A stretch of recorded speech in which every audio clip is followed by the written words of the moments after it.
அனைவருக்கும் உயராய்வு மற்றும் வேல் அலைவரிசையின் அன்பு வணக்கம். தேடி சோறு நிதம் தின்று பல சின்ன சிறு கதைகள் பேசி மனம் வாடி துன்பமிக உழன்று பிறர் வாட பல செயல்கள் செய்து நரைகூடி கிழப்பருவம் எய்தி கொடுங்கூற்றுக்கு இறையென பின் மாயும் பல வேடிக்கை மனிதரை போலே நான் வீழ்வேன் என்று நினைத்தாயோ?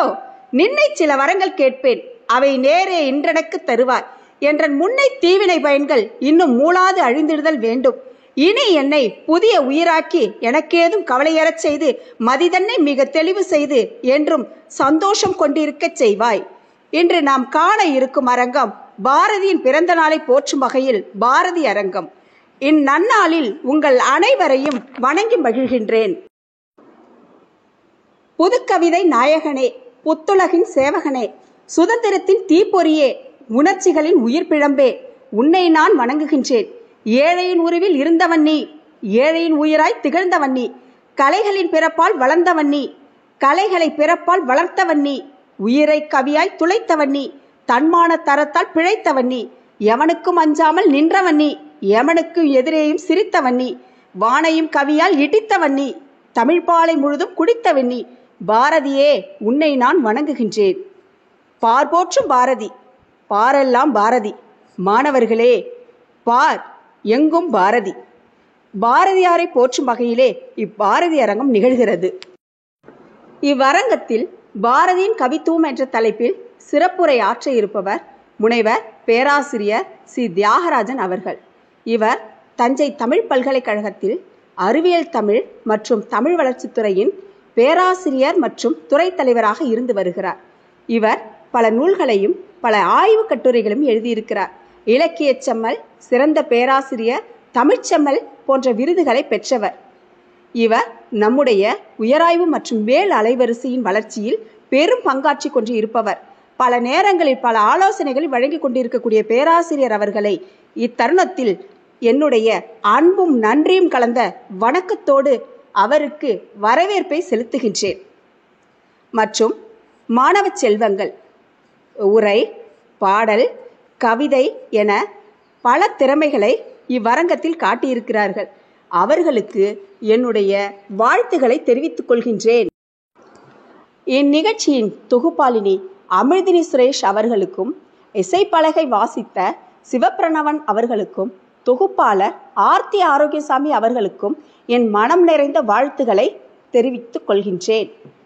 ஆன்றோர்களே, சான்றோர்களே, பயனர்களே, உங்கள் அனைவருக்கும் என் மகிழ்வான வணக்கம். வாருங்கள் உலகத்தமிழ் மாணவர்களே, பாரதியை வாசிப்போம், பாரதியை நேசிப்போம், பாரதியை பாடுவோம், பாரதியை போற்றுவோம், தமிழால் இணைவோம். நான் உங்கள் முனைவர் சே அஜிதா, துறை தலைவர், தமிழ் உயராய்வுத்துறை, திருவிக அரசு கலைக்கல்லூரி, திருவாரூர். நன்றி, வணக்கம்.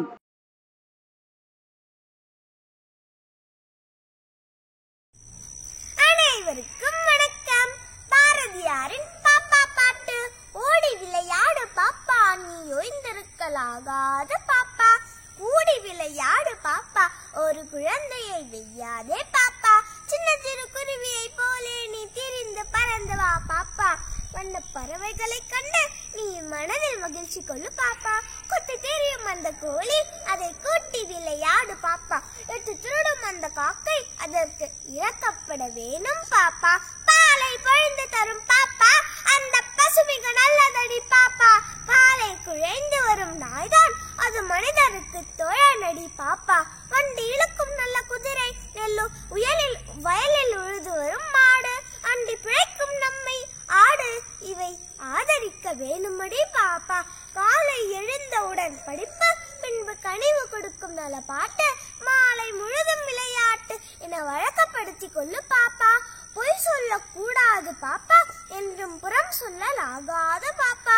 தெய்வம் நமக்கு துணை பாப்பா, ஒருபோதும் தீங்கு வர மாட்டாது பாப்பா, பாதகம் செய்வோரை கண்டால் நாம் பயம் கொள்ளலாகாது பாப்பா, மோதி மிதித்து விடு பாப்பா, அவர் முகத்திலே விழுந்து விடு பாப்பா, துன்பம் நெருங்கி வந்த போதும் நாம் சோர்ந்து விடலாகாது பாப்பா, அன்பு மிகுந்த தெய்வம் உண்டு, துன்பம் அத்தனையும் போக்கிவிடும் பாப்பா, சோம்பல் மிக கெடுதி பாப்பா, தாய் சொன்ன சொல்லை தட்டாதே பாப்பா, தேம்பி எழும் குழந்தை நொண்டி நிதிடம் கொண்டு போராடு பாப்பா, தமிழ் திருநாடு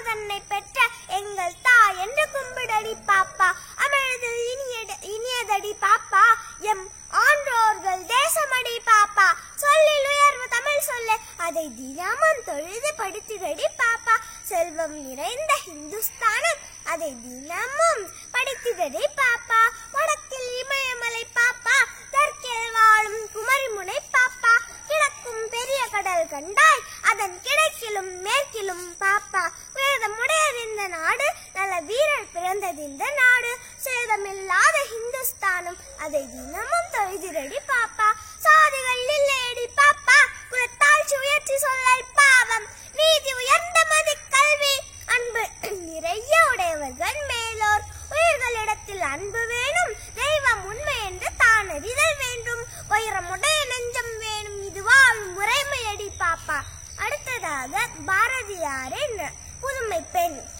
நிமிர்ந்த நடையும் நேர்கொண்ட பார்வையும் இடத்தில் யாக்கும் மஞ்சாத நெறிகளும் நிமிர்ந்த ஞான செருக்கும் இருப்பதால் செம்மை மாதர் சிரம்புவதில்லையாம். அமர்ந்து பேரில் அறியாமையில் அவல மெய்தி கலையின்றி வாழ்வது இமிழ்ந்து தள்ளுதல் பெண்ணறமாகுமாம். உதயக்கண்ணி உரைப்பதை கேட்டீரோ, ஆணும் பெண்ணும் நிகரென கொள்வதால் அறிவிலோங்கி வையம் தலைக்குமாம். பூரி நல்லறத்தோடு இங்கு பெண்ணொரு பொங்கு நிற்பது தாய் சிவசக்தியாம். ஞானமும் மச்சமும் நாயகற்கு வேண்டுமாம், ஞான நல்லறம் வீர சுதந்திரம் பேணுநற்குடி பெண்களின் குணங்களாம். பெண்மை தெய்வத்தின் பேச்சுகள் கேட்டீரோ, போற்றி போற்றி ஓர் ஆயிரம் போற்றி நின் பொன்னடிக்கு பல்லாயிரம் போற்றிக்கான். சேற்றிலே புதிதாக முளைத்ததோர் செய்யதாமரை தேமலர் போலொலி தேற்றி நின்றனை பாரத நாடையிலே துன்பம் நீக்கும் சுதந்திர பேரிகை சாற்றி வந்தனை மாதரசே எங்கள் சாதி செய்த தவப்பயன் வாழினி. உலக வாழ்க்கையின் நுட்பங்கள் தேரவும் ஓது பற்பல நூல்கள் கற்கவும் இலகு சீருடை நாட்டிசை நாடுகள் யாவும் சென்று புதுமை குணர்ந்திங்கே திலகவானுதலார் நங்கள் பாரத தேசமாங்க உழைத்திடல் வேண்டுமாம். விலகி விட்டெல்லோர் பொந்தில் வளர்வதை வீர பெண்கள் விரைவில் ஒழிப்பாராம். மாதர்க்கு உண்டு சுதந்திரம் என்று நின்வன் மறந்திருவாயின் மொழிந்த சொல் நாதம் தானது நாரதர் வீணையோ நம்பிரான் கண்ணன் வேங்குழல் இன்பமோ வேதம் கொண்டொரு கன்னிகை ஆகிய மேன்மை சேதமை காத்திடச் சொல்வதோ சாதல் முத்தல் கிடக்கும் அமிர்தமோ தையல் வாழ்வு பல்லாண்டு பல்லாண்டு இங்கே. தேடிச்சாரியம் தின்று பல சின்னஞ்சிறு கதைகள் பேசி மனம் வாடி துன்பமிக உழன்று பிறவாடு பல சேவல் செய்து நரை கூடி கிழப்பருவம் எய்தி கொடுங்கூற்று கிரையன பின்மாயும் பல வேடிக்கை மனிதரை போலவே நான் வீழ்வேன் என்று நினைத்தாயோ நான் மீசைக்க விபாரதி. இந்த அருமையான நிகழ்ச்சியை ஏற்பாடு செய்திருக்கும் திருவிக அரசு கலைக்கல்லூரி தமிழ் உயர் ஆய்வுத்துறை தலைவர் முனைவர் அஜிதா அவர்கள் மற்றும் வேலறக்கட்டளையின் சார்பில் அனைவரையும் இந்த பாரதி அரங்கத்திற்கு வருக வருக நான் வரவேற்கிறேன். வாருங்கள் உறவுகளே, காணொளிக்குள் செல்வோம். நான் உங்கள் அமிர்தினி. நன்றி, வணக்கம்.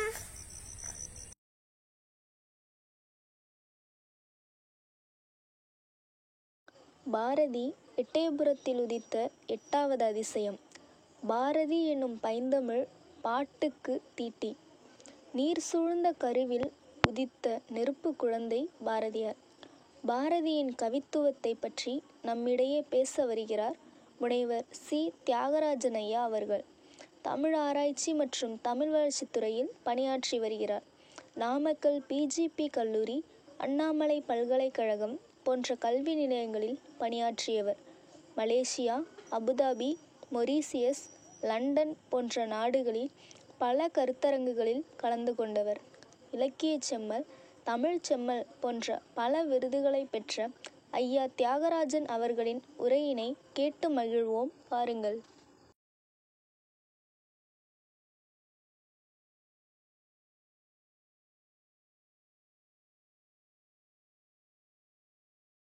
அனைவருக்கும் வணக்கம்.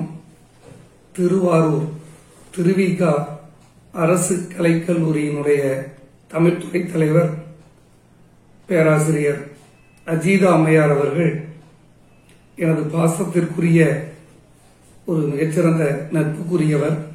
அவர் தொடர்ந்து மாணவர்களிடையேயும் ஆசிரியர்களிடையேயும் அறிவு சார்ந்த பெருமக்களிடையேயும் தன்னுடைய நல்ல பல அறிவு சார்ந்த கருத்துக்களை எல்லாம் தன்னுடைய முழு முயற்சியால் எடுத்து செல்லக்கூடிய, அதாவது இணைய வழியாக பதிவு செய்து ஒளிபரப்பி தமிழ் மனம் பரப்பிக் கொண்டிருக்கக்கூடிய மிகச்சிறந்த பணியினை செய்து கொண்டிருக்கிறார்கள். அத்தகைய அருமையை தோழியாருக்கு என்னுடைய உலகணிந்த வாழ்த்துக்களையும் பாராட்டுக்களையும் தெரிவித்துக் கொள்கிறேன். அதுபோலவே அந்த கல்லூரியினுடைய முதல்வராக இருக்கக்கூடிய அருமை பெருந்தகை கீதா அம்மையார் அவர்கள் மிகச்சிறந்த ஒரு தமிழ் பணியை செய்து கொண்டிருக்கிறார். அவரும் இணைய வழியாக பதிவேற்றம் செய்து எண்ணற்ற பதிவுகளை, அதாவது தமிழ் சார்ந்த பதிவுகளாகட்டும், சிரிக்க சிந்திக்க என சொல்லக்கூடிய ஒரு சிந்திக்கக்கூடிய பதிவுகளாகட்டும், இதையெல்லாம் மிக அற்புதமாக சிறப்பாக செய்து கொண்டிருக்கிறார். அந்த கல்லூரி முதல்வர் கீதா அம்மையார் அவர்களுக்கு நன்றியும் வணக்கமும். திருவாரூர் தமிழ் துறையில் பயிலக்கூடிய மாணவ கண்மணிகள் கொடுத்து வைத்தவர்கள் அவர்களுடைய முகங்களை கருத்துக்களோடு சேர்த்து இணைய வழியாக பதிவு செய்து ஒளிபரப்பிக் கொண்டிருக்கக்கூடிய நல்ல சேவையையும் என்னுடைய அருமை தோழியார் முனைவர் அஜீதா அம்மையார் அவர்கள் செய்து வருகிறார்கள். அவர்களுடைய பணியை எண்ணி நான் வியந்திருக்கிறேன். மேலும் அறிவு சார்ந்த பெருமக்களை எல்லாம் ஒன்று திரட்டி அவர்களிடம் தொடர்பு கொண்டு எப்படியாவது பேசி அந்த பயனுள்ள அவர்களுடைய சிந்தனை ஊற்றுக்களை எல்லாம் எடுத்தாண்டு அதை வெளிப்படுத்தக்கூடிய ஒரு சிறப்பினை செய்து வருகிறார்கள். அதாவது ஒரு முறை பதிவு செய்து உங்களுடைய கருத்துக்களை பதிவு செய்து கவிதை கட்டமைப்பு என்கின்ற ஒரு நிலையில் ஒவ்வொரு தமிழையும் பேசி ஒவ்வொருடைய அறிஞர்களிடமிருந்து பெற்று வாங்கி ஒளிபரப்பக்கூடிய நிலையை செய்தார்.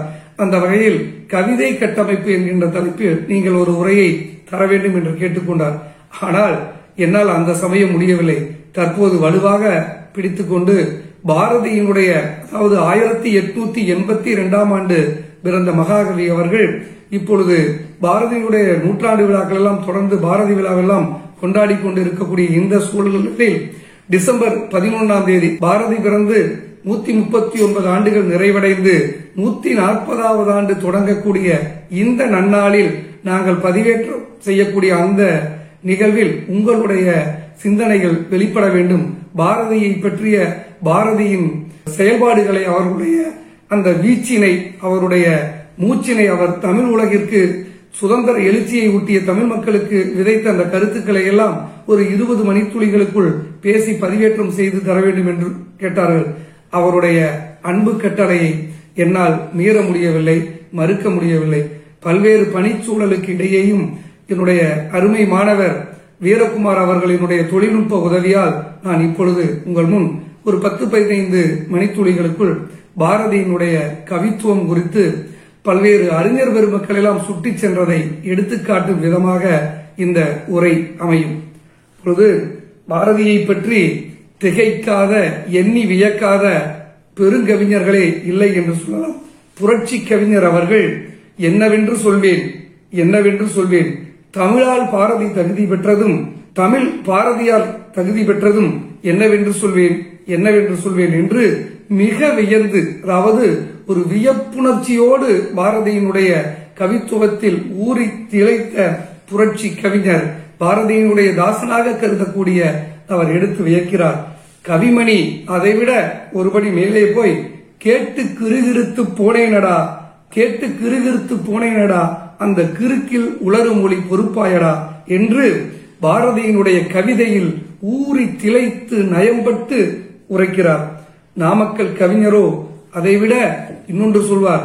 படித்தறியா மிக ஏழை கிழவனேனும் பாரதியின் பாட்டிசைக்க கேட்பானேனால், அதாவது படிப்பறிவே இல்லாத ஒரு கிழவனாக, கூணாக இருக்கக்கூடிய வயது முதிர்ந்த கிழவனாக இருந்தாலும் பாரதியினுடைய பாட்டு இசைக்க கேட்டால் துடித்தெழுந்து தன் மெலிந்த தோளினை கொட்டி துளை மிகுந்த கந்தனுடைய சுருக்கி கட்டி எடுத்தறிய வேண்டும் இந்த அடிமை வாழ்வை, நாம் வாழக்கூடிய இந்த அடிமை வாழ்வை எடுத்தறிய வேண்டும் என்று உணர்ச்சி பொங்க, அதாவது ஒரு வயது முதிர்ந்த கிழவன் தன்னுடைய அந்த கிளத்தன்மையை பொருட்படுத்தாது பாரதியினுடைய பாட்டினை கேட்டு வீறு கொண்டு எழுந்து உருக்கேறிய ஒரு மீசை முடிக்கக்கூடிய இளைஞனை போல் ஆவேசம் கொண்டதை நாமக்கல் கவிஞர் எடுத்து காட்டுகிறார்.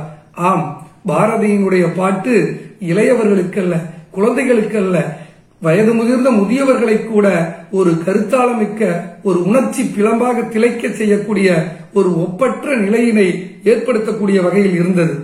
பாரதியை முழுமையாக தரிசிக்கின்ற எவருக்கும் இத்தகைய திகைப்பும் வியப்பும் நயப்பும் ஏற்படுவது என்பது உறுதிதான், உண்மைதான்.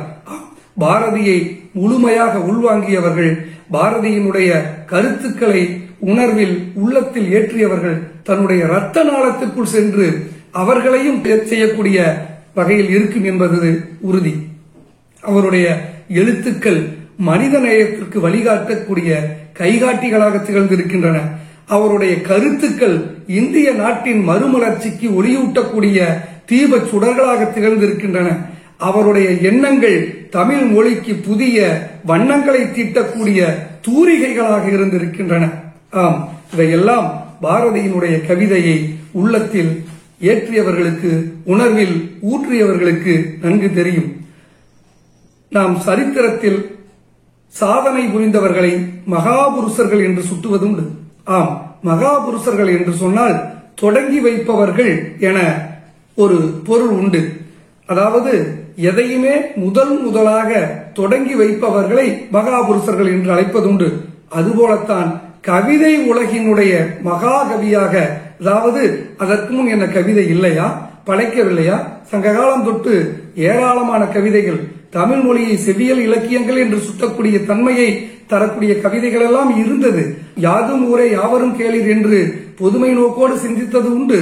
பல்வேறு கவிதைகள் இருந்தாலும் கூட ஒரு உணர்ச்சி பிளவாக தூங்கி கிடக்கக்கூடிய ஒரு கடைகோடியில் இருக்கக்கூடிய சாதாரணமானவனை கூட தட்டி எழுப்பக்கூடிய ஒரு சாதனையை செய்தது பாரதியினுடைய கவிதைகள். அதனால்தான் பாரதியார் மகாகவி என்கின்ற ஒரு சிறப்பு பெயரை பெற்று திகழ்கிறார். கவிஞர் சிற்பி அவர்கள் ஆரோவில் என்கின்ற ஒரு இதழின் வழியாக எழுதிய அந்த கட்டுரையினை, ஒரு சிறு குறிப்பினை இங்கு நான் பகிர்வதில் மகிழ்வடைகிறேன்.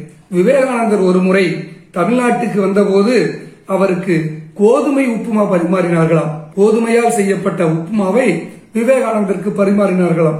அவர் அதுவரை அந்த உணவினை பார்த்ததில்லை, உண்டதில்லை, அது பற்றியும் அறிந்ததில்லை. அப்பொழுது இது என்ன என்று அவர் கேட்டிருக்கிறார்கள். அதற்கு ஒரு கணக்கு வாயிலாக அதை சொல்லி இருக்கிறார்கள். அதாவது இது எதனுடைய எதெல்லாம் சேர்ந்து செய்யப்பட்ட கலவை என்பதை சொல்லி இருக்கிறார்கள். கேசரி மைனஸ் சர்க்கரை, கேசரி கழித்தல் சர்க்கரை கூட்டல் உப்பு இஸ் ஈக்வல் உப்புமா என்று சொல்லி இருக்கிறார். அதாவது இது ஒரு கணக்கு முறையில் அதை அந்த கூட்டு கலவையை சொல்லி இருக்கிறார்கள். பாரதியின் கவிதைகளிலும் இப்படி பல கணக்குகள் உண்டு. கவிதைக்கு இலக்கணம் சொல்லுகின்ற பொழுது பாரதி, நாம் சொல்லுவோம் அண்ணாந்து கொட்டாவி விட்டதெல்லாம் கூறுதமிழ் பாட்டாச்சே முட்டாளே இன்னுமா பாட்டு என்று கவிதைக்கு இலக்கணம் சொல்லுவார்கள். பாரதி கூட சொல் புதிது, சுவை புதிது, சோதிமிகு நவகவிதை என்று கவிதைக்கு இலக்கணம் சொல்லி இருக்கிறார். அவரே கவிதைக்கு இலக்கணம் சொல்லுகின்ற போது வேறொரு தத்துவத்தையும் உள்புகுத்தி சொல்கிறார். ஒரு கணக்கீடு முறையாக சொல்கிறார். என்னவென்றால் கல் கூட்டல் தீ கூட்டல் காற்று கூட்டல் வானவெளி சமம் கவிதை. அதாவது கல் போதை தரக்கூடிய, மயக்கம் தரக்கூடிய கல், அதோடு சுட்டெரிக்கக்கூடிய தீ, வாட்டக்கூடிய, உள்ளத்தை சென்று உருக்கக்கூடிய தீ, கூட்டல் காற்று, எப்பொழுதும் அசைந்தாடும் தென்றலை போர் வீசக்கூடிய காற்றாக இருந்தாலும், சுட்டரிக்கக்கூடிய தீயில் சுடர்விட்டு எழுதக்கூடிய ஒரு சூறை காற்றாக இருந்தாலும் காற்று, இது ஒரு பரந்த வானவெளி, அண்டவெளி என்று சொல்லக்கூடிய வானவெளி, இதுவெல்லாம் சேர்ந்தது கவிதை என்று கவிதைக்கு இலக்கணம் சொன்ன பாரதியார் சொல்வது ஒரு மிகச்சிறந்த கூட்டல் கணக்கு. கல்லையும் தீயையும் சேர்த்து, நல்ல காற்றையும் வானவெளியையும் சேர்த்து தெல்லுதமிழ் புலவோர்கள் பல தீஞ்சுவை காவியம் செய்து கொடுத்தார் என கவிதை எப்படி பிறக்கிறது, எவ்வாறு வருகிறது என்பதற்கு இப்படிப்பட்ட ஒரு கூட்டல் கணக்கினை கவிஞர் சொல்லுவார். இந்த கவிஞனுக்கு இப்படிப்பட்ட ஒரு கூட்டல் கணக்கை சொல்லிக் கொடுத்தவர் யார்? இளமையாக இருக்கின்ற பொழுது, படிக்கின்ற பொழுது நாம் அனைவரும் அறிந்தோம், பாரதிக்கு கணக்கு என்பதே வராது. அவர் சொல்லுவார், கணக்கு மணக்கு ஆமணக்கு தனக்கு பிணக்கு என்று கணக்கு பாடமே அவருக்கு ஒவ்வாது என சொன்ன பாரதி கவிதைக்கான கணக்கினை இவ்வாறு அழகு தமிழில், தெல்லு தமிழில் கூட்டி கூட்டி கூட்டி எடுத்துரைக்கிறார். அப்படி என்றால் இவருக்கு இந்த கவிதை மொழியில் எப்படி இந்த வரி வந்தது, இந்த கூட்டல் கணக்கு எப்படி வந்தது? அவரை பற்றி யாமறிந்த புலவரிலே என்று முதலில் யாரை சொன்னாரோ, யார்? பாரதி. பாரதி சொல்லுவார், யாமறிந்த புலவரிலே கம்பனை போல் என்று கம்பனை முதன்மையாக சொன்ன கம்பன் தான் இவருக்கு இந்த கவிதை கூட்டல் கணக்கை சொல்லிக் கொடுத்திருக்கிறார்.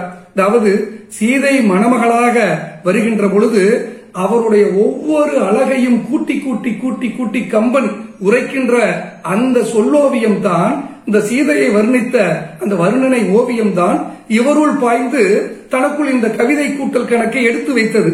ஆம், என்ன சொல்கிறார் என்றால், சிதம்பர ரகுநாதனின் தமையனார் தோமு பாஸ்கர தொண்டைமான், அவரும் கம்பனில் ஊறியவர், பாரதியிலும் திளைத்தவர். சிதம்பர ரகுநாதனின் தமையனார் தோமு பாஸ்கர தொண்டைமான் கம்பனை முழுமையாக படித்து கம்பனிலும் ஊறியவர், பாரதியிலும் திளைத்தவர். பாரதியினுடைய கவிதை ஆற்றில் குளித்து திளைத்தவர். TKCயின் அருமந்த சீடர்களில் அவரும் ஒருவர். அவருடைய மேடை பேச்சுக்கள் அறிவும் அனுபவமும் உணர்ச்சியும் கலந்த வெளிப்பாடாக இருக்கும். அவர் ஒரு சமயம் பாரதியினுடைய இன்னொரு கணக்கை கண்டுபிடித்து சொன்னார். அதுவும் விவேகானந்தரின் உப்மா கதையை சொல்லி. அதாவது பாரதிக்கு எப்படி இந்த கவிதை கணக்கு, கூட்டல் கழித்தல் வகுத்தல் கணக்கு தெரியாத பாரதிக்கு எப்படி இந்த கவிதை கணக்கு வந்தது என்பதை விவேகானந்தரினுடைய உப்மா கதையை சொல்லி சொல்கிறார்.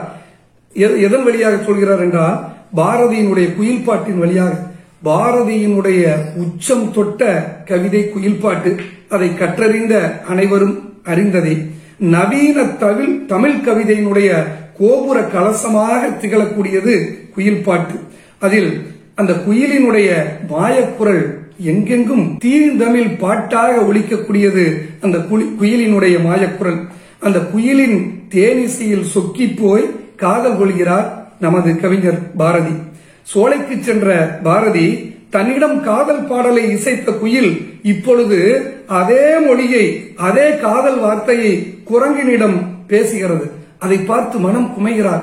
என்னடா இது, இவ்வளவு பெரிய, அதாவது ஒரு செம்மாந்து இருக்கக்கூடிய சொற்களை எல்லாம் தீட்டி வண்ண தூரிகையால் கவிதை ஓவியமாக படைக்கக்கூடிய என்னிடம் காதல் பாட்டினை சொன்ன அதே குயில் சாதாரணமான அந்த குரங்கிடமும் காதல் பாட்டை இசைக்கிறதே, காதல் மொழி பேசுகிறதே என குமைந்து போய் மனம் வெதும்பி போய் சொல்கிறார். தன் துயரினை மறப்பதற்காக காலை கதிரழகின் கற்பனையை பாடுகிறார். இப்பொழுதெல்லாம் தன்னை காதலித்த, தன்னை விரும்பிய ஒரு பெண் மாற்றானிடம் மகிழ்ந்து பேசினால் இப்பொழுது இருக்கக்கூடிய இளைஞர்கள் எல்லாம் என்ன செய்வார்கள்? உடனே ஏதோ தன்னை மறக்க, அந்த வேதனையை மறைப்பதற்காக மது வாங்கி எறிந்து மதிமயங்கி சீரழித்து போகிறார். ஆனால் பாரதி அவ்வாறு செய்யவில்லை. அவர் காலை கதிரழகின் கற்பனையை பாடுகிறார். இனிமையான காலை வெயிலை, அந்த காலை கதிரவனுடைய காட்சியை கண்டு தன்னுடைய கவலையை மறக்க, தன் மனதை வேறொரு பக்கம் திருப்ப கற்பனை கலந்த கதிரவனினுடைய வண்ண அழகினை எடுத்து பாடுகிறார். இதுவல்லவோ அறிவுத்திறன். ஆனால் தற்போது இந்த காணொலி வகையிலாக முனைவர் ரஜிதா அம்மையார் கூட சொன்னார்கள், கிட்டத்தட்ட 2000 பேர் இந்த நிகழ்வினை யூடியூப் என்று சொல்லக்கூடிய இந்த இணைய வழியாக கண்டுகளிக்கக்கூடிய ஒரு மிகச்சிறந்த சாதனை எட்டியிருக்கிறது என்று சொன்னார். இதை பார்த்து கொண்டிருக்கக்கூடிய ஒரு மிகச்சிறந்த மாணவ கண்மணிகளாக என்னுடைய அருமை செல்வங்கள் எல்லாம் நிறைய இருப்பீர்கள். நீங்கள் எல்லாம் கூட பாரதியினுடைய இந்த நடையை, இந்த ஒரு செயல்பாட்டினை பின்பற்றினால் சிறப்பு. தனக்கு கிடைக்காத, தன்னால் பெற முடியாத, அது காதலாக இருந்தாலும் சரி, ஒரு பதவியாக இருந்தாலும் சரி, அல்லது மதிப்பெண்ணாக இருந்தாலும் சரி, அல்லது உச்சம் தொடக்கூடிய தொழிலாக இருந்தாலும் சரி, எதுவாக இருந்தாலும் தன்னால் முடியவில்லை, தன்னால் அந்த செயலை செய்ய முடியவில்லை என்றால் அதற்காக மனம் வருந்தி தீய அல்லாத, அதாவது நல்லது அற்ற, சமூகத்தால் வெறுக்கப்படுகின்ற, ஒதுக்கப்படுகின்ற செயல்பாடுகளில் இறங்காமல் தங்களுடைய மனதை நல்ல விதமான செயல்பாடுகளில் செயல்படுத்தினால் அது பயன் தரத்தக்கதாக இருக்கும். தோல்வி படிகளை வெற்றி படிகளாக மாற்றக்கூடிய முயற்சி நம் மனதிலிருந்து பிறக்க வேண்டும். அதனால்தான் அந்த காதல் மொழி பேசாத அந்த குரங்கிடம் பேசியதை கண்ட குயிலை கண்டு பாரதியார் தன் மனதை தான் விரும்பி அந்த கவிதை நடையில் செலுத்துகிறார். அப்பொழுது அந்த சூரியனினுடைய அந்த தன்மை, காலை இளம் கதிரினை கவிதை வரியார் வர்ணிக்கின்ற பாரதியார் போடக்கூடிய கணக்கு வியப்புக்குரிய ஒரு கணக்கு. உருகும் தங்கம் கழித்தல் வெப்பம் கூட்டல் தேன் காலை வெயில். ஆம், அவர் பாடுகிறார், தங்கம் உருக்கி தளல் குறைத்து தேனாக்கி எங்கும் பரப்பியதோர் இங்கிதம். காலை நேரத்தில் இளம் கதிர்களை, அதாவது மென்மையாக தாக்கக்கூடிய அந்த வெப்ப கதிரவனினுடைய சக்தியை எவ்வாறு இனிமையான கவிதையில் சொல்லுகிறார். அதாவது உருகக்கூடிய தங்கம், மிக வெப்பமாக இருந்தால் தங்கம் உருகும், வெப்பத்தை மிக அதிகமாக காட்டி வெப்பத்தை உருக்குவார்கள். அதிலிருந்து மைனஸ் வெப்பம், கழித்தல் வெப்பம் கூட்டல் தேன், அந்த தேன் கலந்தால் எப்படி இருக்குமோ அதுபோல காலை கதிரோனின் கதிர்கள் தன்னுடைய மேனியை வருடுவதாக இருப்பதாக சுட்டுகிறார். இது பாரதி ஓடக்கூடிய ஒரு கணக்கு. இதிலும் ஒரு மிகச்சிறந்த ஒரு அறிவியல் உண்மையை எல்லாம் வெளிப்படுத்துகிறார். அதுவெல்லாம் ஆய்வுக்குரியது. அந்த வகையில் நாம் முன்பே சொன்னதை போல கணக்கை வெறுத்த பாரதி, இளமையில் கணக்கு பாடத்தை வெறுத்த பாரதி தான் கவிதை வரிகளில் விரும்பி போட்ட கணக்குதான் இது போன்ற கணக்குகள்.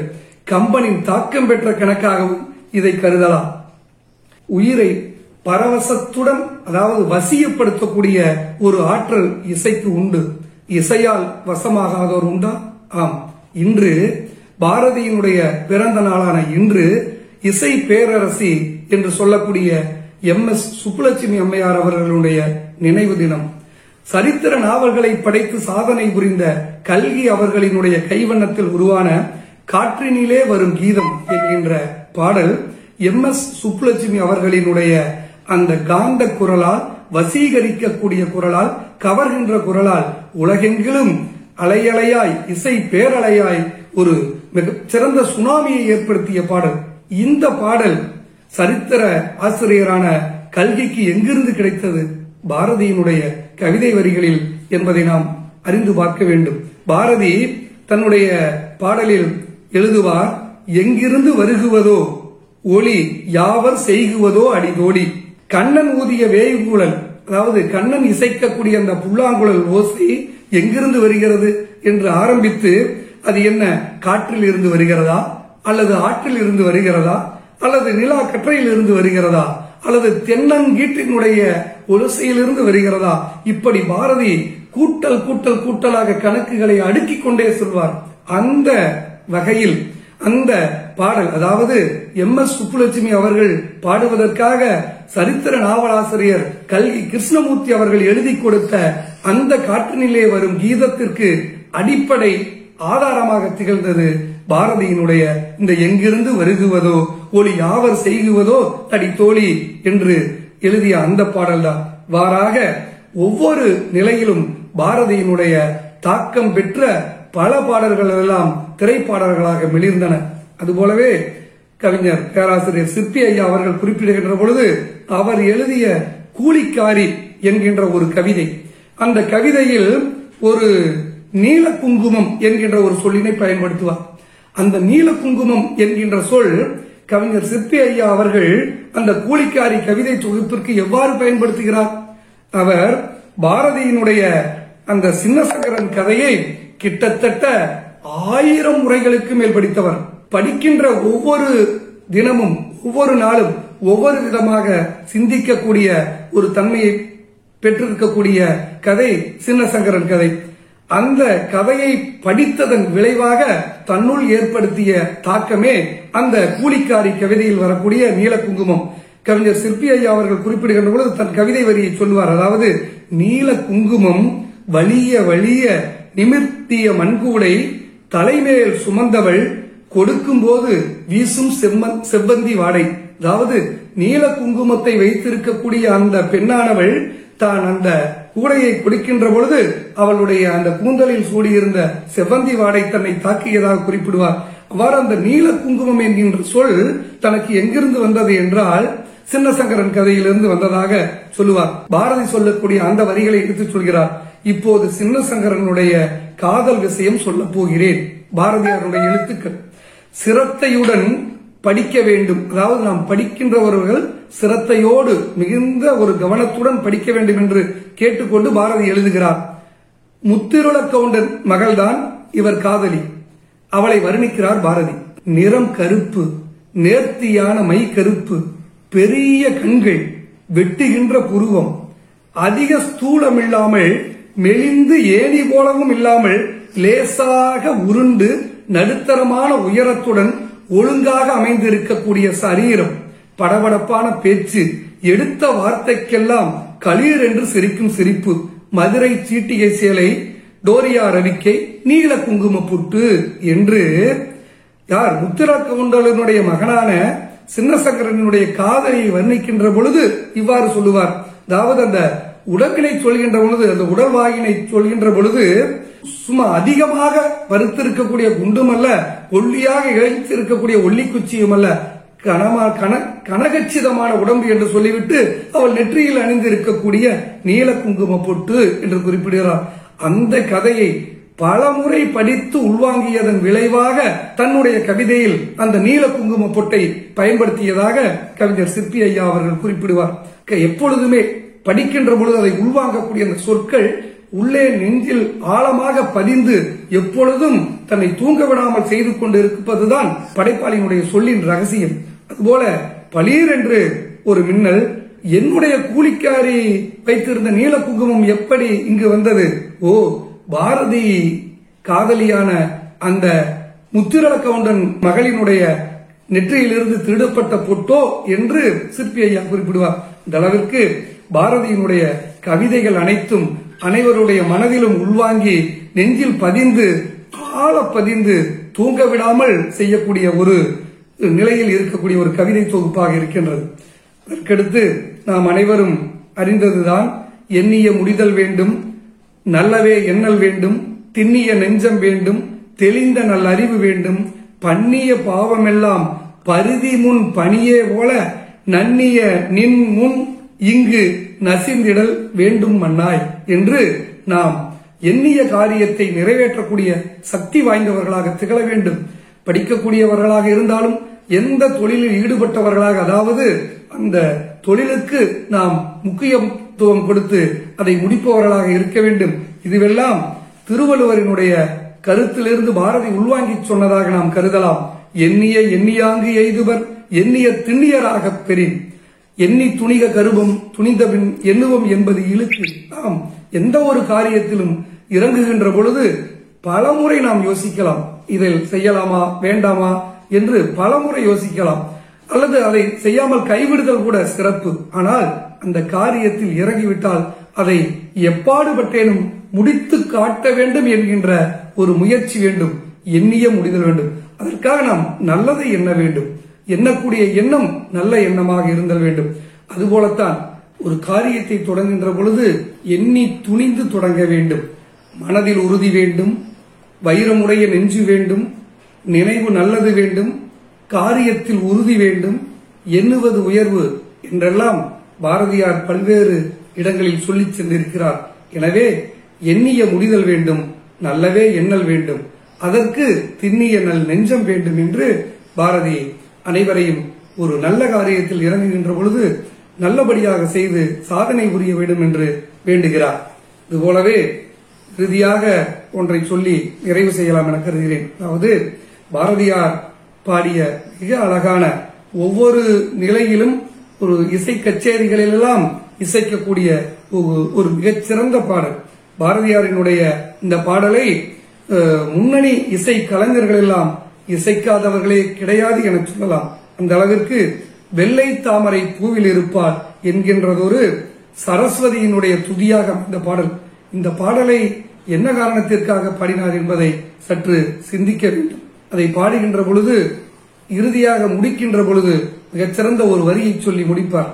நிதி மிகுந்தவர் பொற்குவை தாரியர், நிதி குறைந்தவர் காசுகள் தாரியர், அதுவும் மற்றவர் வாய்ச்சொல் அருளியர், ஆண்மையாளர் உழைப்பினை நல்கீர் என்று சொல்லுவார்.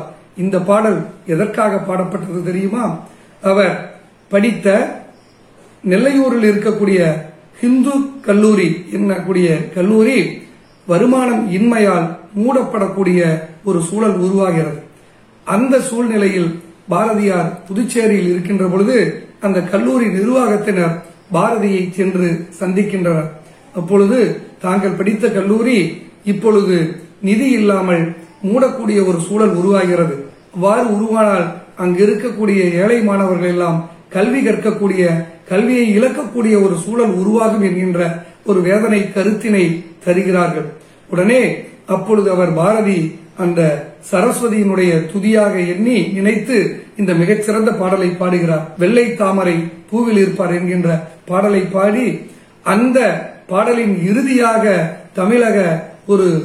தமிழகத்தில் இருக்கக்கூடிய செல்வ சான்றோர்களுக்கு ஒரு வேண்டுகோளை வைக்கிறார். செல்வ சான்றோர்களுக்கு மட்டுமா, அதுவும் இல்லாதவர்களுக்கு, மேலும் எதுவுமே செய்ய முடியாதவர்கள் ஒரு அருள் வாக்காக அனைவரிடமும் இந்த தகவலை சொல்லி பரப்பியாவது இந்த கல்லூரியினுடைய வளர்ச்சிக்கு உதவுங்கள் என்று சொல்லி, நிதி மிகுந்தவர் பொற்குவை தாரீர், நிதி குறைந்தவர் காசுகள் தாரீர், அதுவும் மற்றவர் வாய்ச்சொல் அருளியர், ஆண்மையாளர், உழைக்கக்கூடிய ஒரு நிலையில் இருக்கக்கூடிய நல்ல காளையர்கள், கட்டிலம் காளையர்கள் தங்களுடைய உழைப்பையாவது தாருங்கள் என்று கேட்பதாக இருந்தது. அந்த அளவிற்கு அவர் அந்த கல்லூரியின் மீது ஒரு கல்வி செல்வம் பெருக வேண்டும், கற்றறிந்தவர்கள் நிறைந்திருந்தால் மட்டுமே இந்த சமூகம் அறிவுமிக்க சமூகமாக மிளிரும் என்கின்ற தன்மையில் அந்த பாடலை வெளிப்படுத்துகிறார். வாறு பல்வேறு நிலைகளிலும் பல்வேறு தளங்களிலும் பாரதி தன்னுடைய கவிதை வீச்சினை செலுத்தியவர். பழைய இலக்கண பெருநூலாக்கிய தொல்காப்பியன் தொடங்கி அண்மையில் இருக்கக்கூடிய பல்வேறு பாடல்களை எல்லாம் படைத்திருக்கக்கூடிய புது கவிஞர்கள் வரையில் பல்வேறு வகையில் பல்வேறு கருப்பொருண்மைகளில் பாடல்களை புனைந்திருந்தாலும் கூட பாட்டுக்கொரு புலவன் பாரதியடா என்று சொல்லக்கூடிய ஒரு மிகச்சிறந்த சக்தி வாய்ந்த கவிஞராக இன்றளவும் விழுந்து கொண்டிருக்கக்கூடிய பாரதியினுடைய பிறந்த நாளில் என்னுடைய இந்த உரையினை வழங்குவதில் நான் பெருமகிழ்ச்சி அடைகிறேன். இந்த நல்ல வாய்ப்பினை எனக்கு நல்கிய திருவாரூர் திருவிக அரசு கலைக்கல்லூரி தமிழ்துறை தலைவர் என்னுடைய அருமை தோழியார் முனைவர் அஜீதா அம்மையார் அவர்களுக்கு மீண்டும் ஒரு முறை நன்றியையும் வணக்கத்தையும் சொல்லி அமைகிறேன். வணக்கம். தமிழ் கவிதைகளின் பெருமிதம். எழுத வருவோருக்கு இன்னொரு பல்கலைக்கழகம் பார்ப்போற்றும் பாரதி. நாளைய உலகிற்கு இன்றைய கவிஞர்களின் அடையாளத்தை காட்டும் அற்புத படைப்பிற்கு தன் உரையை சமர்ப்பிக்க வருகிறார் திருவாரூர் திருவிக அரசு கலைக்கல்லூரி தமிழ் உயராய்வுத்துறையில் 1ஆம் ஆண்டு பயின்று வரும் மாணவர் கி. சரவணன். உரையினை கேட்டு மகிழ்வோம், வாருங்கள்.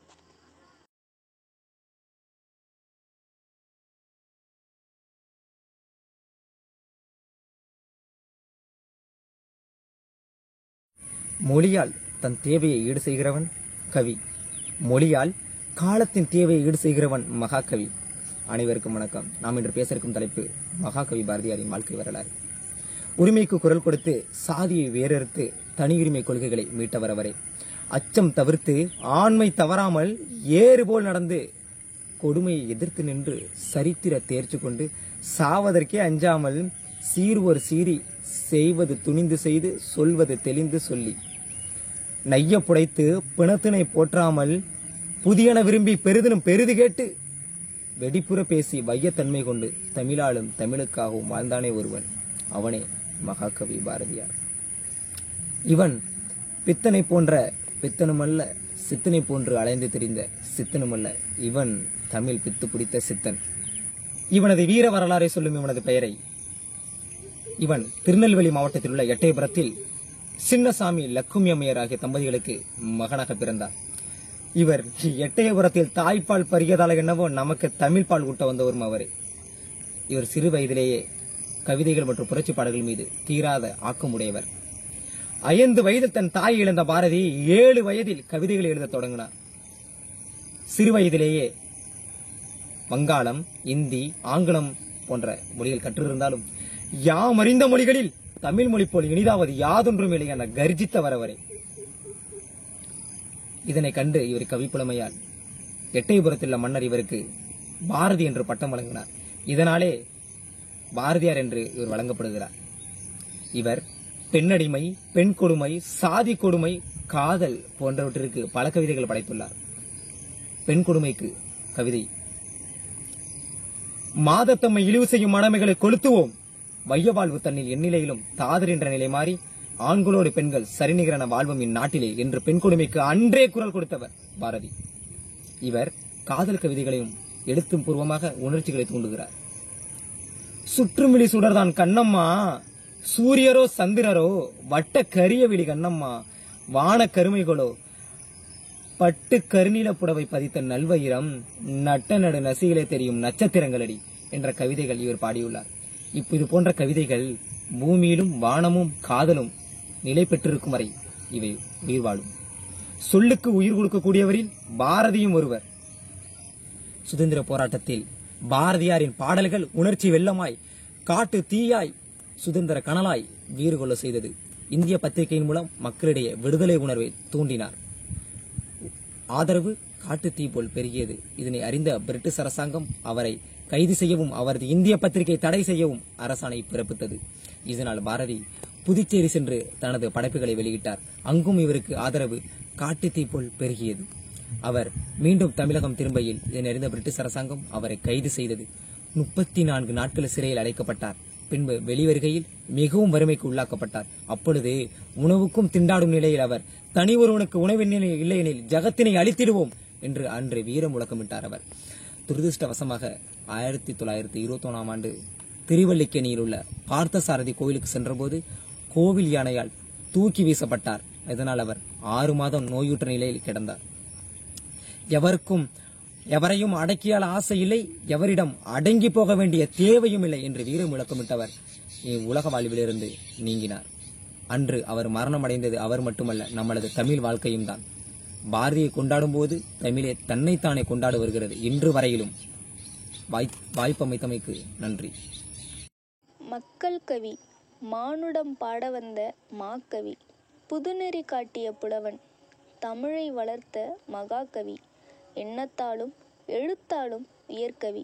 அந்த மாபெரும் கவியை பற்றி பாட வருகிறார் திருவாரூர் திருவிக அரசு கலைக்கல்லூரியில் தமிழ் உயராய்வு துறையில் முதுகலை பயின்று வரும் மாணவர் ப. துரைராஜ்.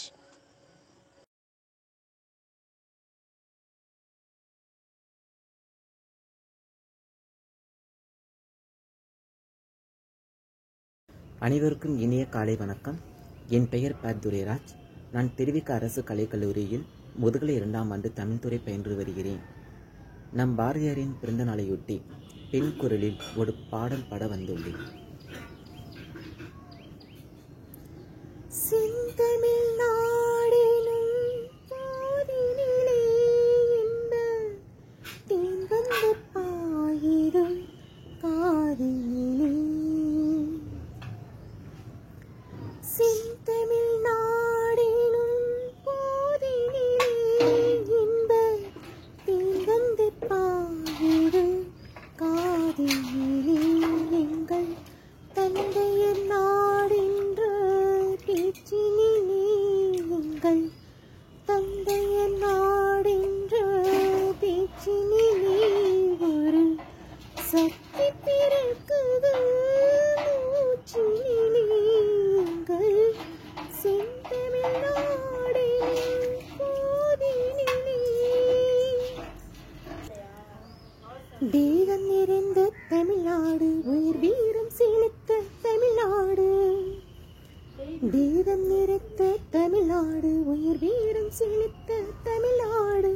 நல்ல காதல் புரியும் மரமையர் போல் இளம் கண்ணீர் சொல்ல தமிழ்நாடு.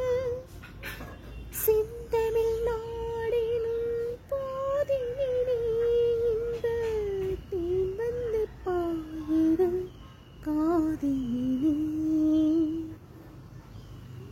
காவிரத்தின் பெண்ணை பாலாறு தமிழ் கண்டதொரு வையை பொருளை நதி. காவிரத்தின் பெண்ணை பாலாறு தமிழ் கண்டதொரு வையை பொருளை நதி.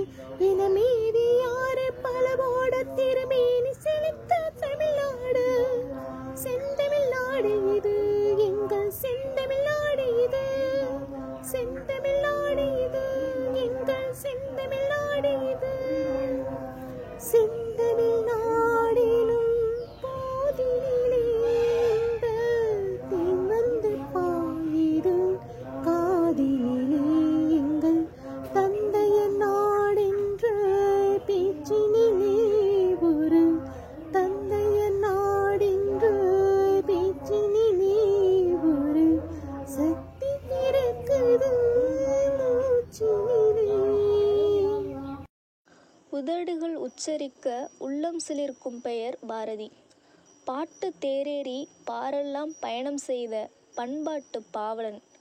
அச்சமென்பதே அணுவளவும் இல்லாத ஆற்றல் மறவன், அருந்தவ கவிஞன். அக்கவிஞனை பற்றிய ஓர் எழுச்சி உரையை ஊட்ட வருகிறார் திருவாரூர் திருவிக அரசு கலைக்கல்லூரி தமிழ் உயராய்வுத் துறையில் 3ஆம் ஆண்டு பயின்று வரும் மாணவி விக்னேஸ்வரி ஜெயச்சந்திரன். இவர் சிறந்த பேச்சாளர், சிறந்த எழுத்தாளர், பல மேடைகளில் பேசி பலர் மனங்களை தன்வயமாக்கியவர். உணர்வில் கலந்த பாரதி எனும் தலைப்பில் விக்னேஸ்வரி ஜெயச்சந்திரன் தரும் உணர்வினை அனுபவிப்போம் பாருங்கள்.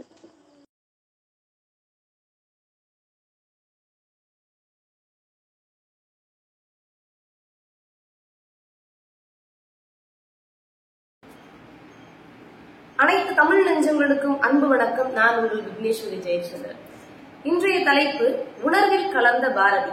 எட்டயபுரத்தில் பாரதி பிறந்தது, வளர்ந்தது, கவிதை புரிந்து காசினியை வென்றது என பல செய்திகள் நாம் அனைவரும் அறிந்த ஒன்றுதான். பாரதி வெறும் கவிஞன் என்ற ஒற்றை வார்த்தையில் அடங்கக்கூடிய நபர் அல்ல. அவர் ஒரு சிறந்த ஆன்மீகவாதி, தேசப்பற்றாளர், பெண்கள் விடுதலை குறித்து பெரும்பாடுபட்டவர், போராளி, சமூக சீர்திருத்தவாதி. உணர்வில் கலந்த பாரதி. எட்டயபுர அரசர் கவிஞர்களுக்கான ஒரு போட்டியை ஏற்பாடு செய்திருந்தார். எட்டயபுர சமஸ்தானத்திலேயே புகழ்பெற்ற கவிஞர் யார் என்றால் காந்திமதிநாதன் அவர்கள் தான். அவருடைய புகழ்தான் எங்கெங்கும் கொடிகட்டி பறந்து கொண்டிருந்தது. எனினும் பாரதி என்ற சிறுவனின் புகழும் பட்டி தொட்டி எங்கும் பரவி கிடந்தது. காந்திமதிநாதனுக்கோ இது தர்ம சங்கடத்தை ஏற்படுத்தியது. அவருக்கு புலவர் நாடிருக்க பிள்ளையை பாராட்டுகிறீர்களோ என்ற ஆணவ வருத்தம். இந்த சமயத்தில் தான் எட்டயபுர அரசர் இந்த போட்டியை ஏற்பாடு செய்தார். போட்டியின் விதிமுறை என்னவென்றால், கவிதையின் ஈற்றடி எதிர் போட்டியாளருக்கு முன்பே சொல்லப்பட்டுவிடும். அதை கொண்டுதான் பாடுபவர் கவிதையை புனைய வேண்டும். அதுவும் அடுத்த கணமே. காந்திமதிநாதனுக்கு இது லட்டு போல கிடைத்தது. ஏனெனில் எதிர்போட்டியாளர் பாரதி அவர்களே. பல நாளாக பாரதியை மட்டம் தட்ட வேண்டும் என்று காத்திருந்த காந்திமதிநாதனுக்கு இது சரியான வாய்ப்பாக கிட்டியது. காந்திமதிநாதன் பாரதிக்கு ஈற்றடியை கூறினார். பாரதி சின்ன பையன். உடனே பாரதி அருமையான கவிதை ஒன்றினை பாடி அவையோரை திகைக்க வைத்தார். வயதில் இளையவன் என்ற அகந்தையினால் தானோ புகழ்ந்து என்னை ஏளனம் செய்த மரியாதை இல்லாத கருவண்ண இருள் போன்ற உள்ளம் கொண்ட காந்திமதிநாதனை பார், அதி சின்ன பையன். இதனை கேட்ட காந்திமதிநாதன் குறுகி போனார். தன்னை விட வயதில் பெரியோரை அவமரியாதையாக பாடியது பாரதிக்கு மனம் ஒப்பவில்லை. போட்டியில் வென்றுவிட்டாள். எனினும் முன் பாடிய கவிதையை சற்று நேரத்திலே மாற்றி பாடினார். வயதில் இளையவன் என்றும் பாராமல் சிறப்பு கண்டு என்னை நீ இங்கு தாங்கியதால் மாண்புள்ள மேகம் போல உள்ளம் கொண்ட காந்திமதிநாதனுக்கு பாரதி சின்ன பையன் என்று மாற்றி பாடினார். இதனை கேட்ட அவையோர் அனைவரும் சிலிர்த்து போய் பாரதியின் பண்பை கண்டு மகிழ்ந்தனர். சமஸ்தான புலவர் காந்திமதிநாதனுக்கோ உள்ளம் குளிர்ந்தது. இது பாரதியின் வாழ்வில் நிகழ்ந்த ஒரு சிறிய நிகழ்வே. இப்படி பல நிகழ்வுகளின் மூலம் பாரதி இன்றும் மக்களுடைய உணர்விலும் உள்ளத்திலும் கலந்தே வாழ்ந்து கொண்டிருக்கிறார். செந்தமிழ் நாடெனும் போதினிலே இன்ப தேன் வந்து பாயுது காதினிலே, எங்கள் தந்தையர் நாடென்ற பேச்சினிலே ஒரு சக்தி பிறக்குது மூச்சினிலே என்ற வார்த்தையின் மூலம் அவருடைய உணர்ச்சி பொங்கலை நாம் தெரிந்து கொள்ள முடியும். பாரதியின் புகழை என்றென்றும் போற்றுவோம். உங்கள் அனைவரிடமிருந்தும் விடைபெறுவது உங்கள் விக்னேஸ்வரி ஜெயச்சந்திரன். நன்றி, வணக்கம். மேன்மேலும் புதிய காற்று எம்முள் வந்து மேன்மேலும் புதிய உயிர் விளைத்தல் கண்டீர் என்று எழுதி தமிழ்மொழி மீதும் தமிழ் சமூகத்தின் மீதும் புதிய காற்றை பட செய்தவர் பாரதி. வடிவத்தால் மரபு கவிஞராகவும் உள்ளடக்கத்தால் நவீன கவிஞராகவும் உள்ள பாரதிக்கு பாமாலை சூட வருகிறார் மணல்மேடு அரசு கலை மற்றும் அறிவியல் கல்லூரியில் இளங்கலை 2ஆம் ஆண்டு மாணவர் நா. சத்யபிரியன்.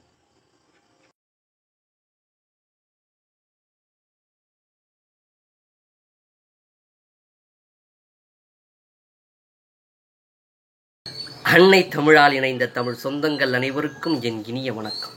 இவ்வரங்கில் நான் கவிதை வாசிக்க எடுத்துக்கொண்ட தலைப்பு பாரெங்கும் பாரதி பாட்டு. பாரதி எட்டயபுரத்தில் பிறந்தவர், எத்திசைகளும் புகழாரம் சூடியவர். அவர் கவி கேட்க என் செவி எங்கும், வீரம் சொல்லித்தர சேரி பாயும் அவர் வரிகள், அதனை கேட்டு சிலிர்த்திடும் உடல் மயிர்கள்.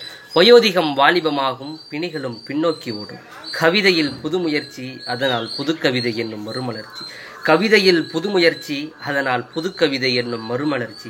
கும்மியடிக்கும் பெண்ணின் கூட்டம், அதனால் அடங்கி போகும் ஆணின் கூட்டம். இவையெல்லாம் பாரதி தந்த மாற்றம், அதனால் பாரெங்கும் அவன் பெயர் போற்றும். கும்மியடிக்கும் பெண்ணின் கூட்டம், அதனால் அடங்கி போகும் மானின் கூட்டம். இவையெல்லாம் பாரதி தந்த மாற்றம், அதனால் பாரெங்கும் அவன் பெயர் போற்றும். கார்மேகம் கருத்த நிறம்தான், என் காதல் அவன் பாட்டின் மீதுதான். கார்மேகம் கருத்த நிறம்தான், என் காதல் அவன் பாட்டின் மீதுதான். பாரெங்கும் பாரதி பாட்டு, என் மனம் துள்ளும் அதனை கேட்டு. பாரெங்கும் பாரதி பாட்டு, என் மனம் துள்ளும் அதனை கேட்டு. எழுச்சிமிகு சமுதாயம் இன்றே எழும்பிட, பாரதி நாமத்தில் படையெடுத்து வருவோம். நன்றி, வணக்கம். கவி அரசர்களுடனே கவி போர்தனை புரிந்து கவி சக்கரவர்த்தியாகி கவியுலகை ஆண்ட மாக்கவி பாரதியார்.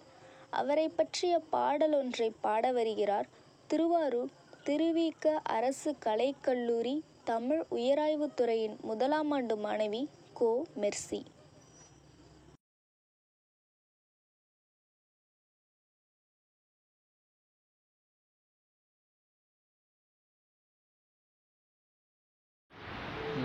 அனைவருக்கும் வணக்கம்.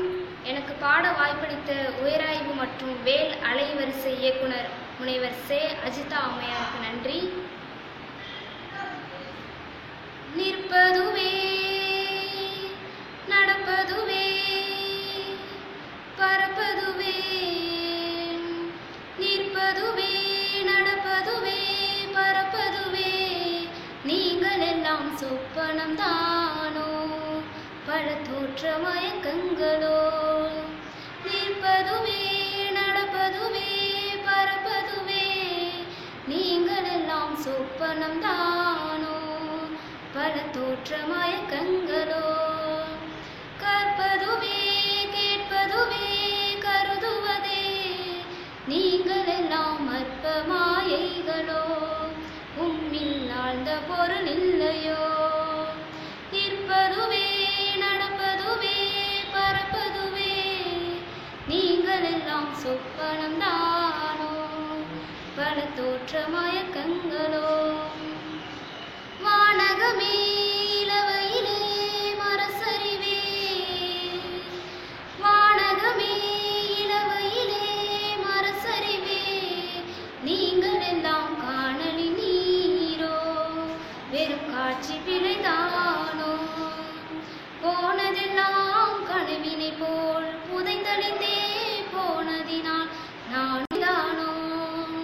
நிற்பதுவே நடப்பதுவே பறப்பதுவே, நீங்கள் எல்லாம் சொப்பனம் தானோ பல தோற்ற மயக்கங்களோ. காலமென்றே ஒரு நினைவும் காட்சி என்றே பல நினைவும், கோலமும் பொய்களே அங்கு குணங்களும் பொய்களே. காட்சி என்றே பல நினைவும் கோலமும் பொய்களோ, அங்கு குணங்களும் பொய்களோ. காண்பதெல்லாம் மறையும் என்றால், மறைந்ததெல்லாம் காண்பதென்றால், நானும் ஓர் கனவோ இந்த நாளும் பொய்தானோ. நிற்பதுவே நடப்பதுவே பறப்பதுவே, நீங்கள் எல்லாம் சொப்பனம் தானோ பல தோற்ற மயக்கங்களோ.